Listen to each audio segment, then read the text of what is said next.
Hi అండి. అందరూ ఎలా ఉన్నారు? బాగున్నారా? మేము కూడా బాగున్నామండి. గోంగూర, చుక్కకూర, పాలకూర మీరు ఎప్పుడైనా తాలింపు పెట్టారండి?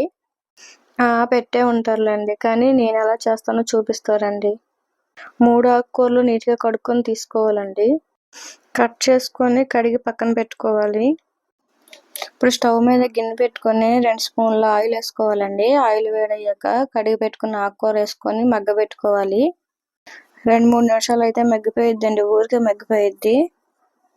ఒక ఉల్లిపాయ, 3 టమోటాలు, 4 పచ్చిమిరపకాయలు తీసుకొని కట్ చేసుకొని మగ్గబెట్టుకున్న ఆకుకూరలో వేసేసి ఇవి కూడా మగ్గబెట్టుకోవాలండి.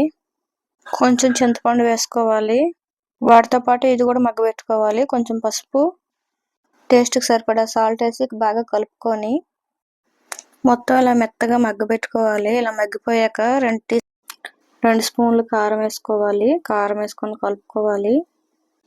ఇలా బాగా ఉడికించుకోవాలండి. బాగా ఉడికించుకున్నాక చిన్న టీ గ్లాస్ వాటర్ పోసుకోవాలి.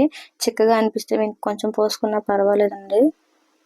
అంతా దగ్గర పడ్డాక పప్పు గుత్తితో మెదుపుకోవాలండి. బాగా మెదుపుకుంటే మెత్తగా అయిపోయిద్ది. దీన్ని పక్కన పెట్టుకొని స్టవ్ మీద చిన్న ప్యాన్ పెట్టుకొని ఆయిల్ పోసుకొని ఆయిల్ వేడయ్యాక పోపులు వేసుకోవాలి.